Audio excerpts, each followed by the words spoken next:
ನನಗೇನು ಭಯ ಇದೆ ಅಂತ ಇಟ್ಕೊಂಡಿದ್ದಾರ ಕಾಂಗ್ರೆಸ್ನವರು? ನನಗೆ ಯಾವ ಥರ ಭಯ ಇಲ್ಲ. ನನಗೂ ಕೂಡ ನೂರಾರು ಜನರು ಸೋಷಿಯಲ್ ಮೀಡಿಯಾದಲ್ಲಿ ಪ್ರಶ್ನೆ ಮಾಡಿದ್ದಾರೆ. ನಾನು ಹಿರಿಯರ ಗಮನಕ್ಕೆ ತರ್ತಕ್ಕಂಥ ಕೆಲಸವನ್ನು ಮಾಡಿದ್ದೇನೆ. ಇದರ ವಿರುದ್ಧ ಕ್ರಮ ಜರುಗಿಸಬೇಕು ಅನ್ನೋದನ್ನು ನಾನಿದ್ದೇನೆ. ನಮಗೇನು ಭಯ ಇಲ್ಲ. ಜಾತಿ ನಿಂದನೆ ಮಾಡ್ತಕ್ಕಂಥದ್ದು, ಧರ್ಮ ನಿಂದನೆ ಮಾಡ್ತಕ್ಕಂಥದ್ದು, ವ್ಯಕ್ತಿಗತ ನಿಂದನೆ ಮಾಡ್ತಕ್ಕಂಥದ್ದನ್ನು ಬಿಜೆಪಿ ಖಂಡಿಸ್ತದೆ. ಅಂಥವ್ರು ಯಾರೇ ಮಾತಾಡಿದ್ರು ಅವರನ್ನು ನಾವು ಬೆಂಬಲಿಸೋದಿಲ್ಲ. ಅದು ನಮ್ಮ ಪಕ್ಷದ ಸಿದ್ಧಾಂತ ಇದೆ. ನಾನು ಕೂಡ ಇವತ್ತು ಇದು ನಾನು ಅಧ್ಯಕ್ಷರಲ್ಲಿ ಮನವಿ ಮಾಡಿದ್ದೇನೆ. ಇದರ ಸಾಧಕ ಬಾಧಕಗಳು ನಮ್ಮ ಪಕ್ಷಕ್ಕೆ ಪೆಟ್ಟಾಗ್ತದೆ, ಇದರ ವಿರುದ್ಧ ಕ್ರಮ ಜರುಗಿಸಬೇಕು ಅಂತ ನಾನು ಅವರನ್ನು ಮನವಿ ಮಾಡಿದ್ದೆ. ನಾನು ಕೇಂದ್ರ ನಾಯಕರಿಗೂ ಕೂಡ ತಿಳಿಸಿದ್ದೇನೆ.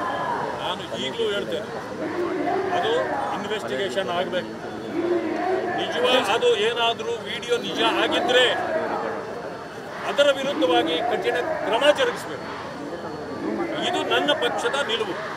ಪಕ್ಷದ ಮುಖಂಡರಲ್ಲಿ ನಾನು ಇವತ್ತೇ ಮನವಿ ಮಾಡ್ತೇನೆ, ಇದರ ವಿರುದ್ಧ ಕ್ರಮ ಜರುಗಿಸಬೇಕು ಅಂತ ನಾನು ಮನವಿ ಮಾಡ್ತೇನೆ. ಯಾರಿಗೆ ಆದರೂ ನನ್ನಂತವನಿಗೆ ಹಾಗೆ ಆಗುತ್ತೆ. ಯಾಕೆಂದರೆ ನಮ್ಮ ಪರಿಶಿಷ್ಟ ಜಾತಿ ವರ್ಗಗಳನ್ನು ಇಷ್ಟೊಂದು ಕೀಳಾಗಿ ಯಾರೇ ಮಾತಾಡಿದ್ರು ಅವರ ವಿರುದ್ಧವಾಗಿ ಮಾತಾಡ್ತಕ್ಕಂಥ ಹಕ್ಕನ್ನು ಅವರೇ ನಮಗೆ ಕೊಟ್ಟಂಗಾಗುತ್ತೆ. ಆದ್ದರಿಂದ ನಾವು ಇಂಥದ್ದನ್ನು ಸಹಿಸ್ಕೊಳ್ಳೋದಿಲ್ಲ. ಇದನ್ನು ನಾನು ತುಂಡವಾಗಿ ಖಂಡಿಸ್ತೇನೆ.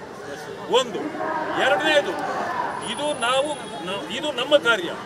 ಆದರೆ ಸರ್ಕಾರ ನಡೆಸ್ತಾ ಇರ್ತಕ್ಕಂಥದ್ದು ಕಾಂಗ್ರೆಸ್. ಇಂಥದ್ದು ಬಂದಾಗ ನ್ಯಾಯಯುತವಾಗಿ ಇಷ್ಟೊತ್ತಿಗೆ ನೀವು ಏನು ಮಾಡಬೇಕಾಗಿತ್ತು ಮಾಡಿದ್ದೀರಾ? ನೀವೇನು ಮಾಡಬೇಕಾಗಿತ್ತು ಅನ್ನೋದನ್ನು ಮಾಡಿದ್ದೀರಾ? ನಮ್ಮ ಪಕ್ಷದ ಬಿಡಿ, ನಾವು ಸಸ್ಪೆಂಡ್ ಮಾಡಬೇಕು, ಡಿಸ್ಮಿಸ್ ಮಾಡಬೇಕು, ಏನೋ ಹೈಕಮಾಂಡು ಮತ್ತು ಅಧ್ಯಕ್ಷರು ತೀರ್ಮಾನ ತೆಗೆದುಕೊಳ್ತಾರೆ, ಅದು ಬೇರೆ ವಿಷಯ. ಆದರೆ ಇದು ಅಟ್ರಾಸಿಟಿಯಲ್ಲಿ ಬರ್ತದೆ. ಆದ್ದರಿಂದಾಗಿ ನೀವು ಕೈಗೊಂಡ ಕ್ರಮ ಏನು, ಸರ್ಕಾರವನ್ನು ಪ್ರಶ್ನೆ ಮಾಡ್ತೇನೆ. ನಿಮ್ಮ ಕ್ರಮ ಏನು ಅನ್ನೋದನ್ನು ಜನರಿಗೆ ತಿಳಿಸಿ.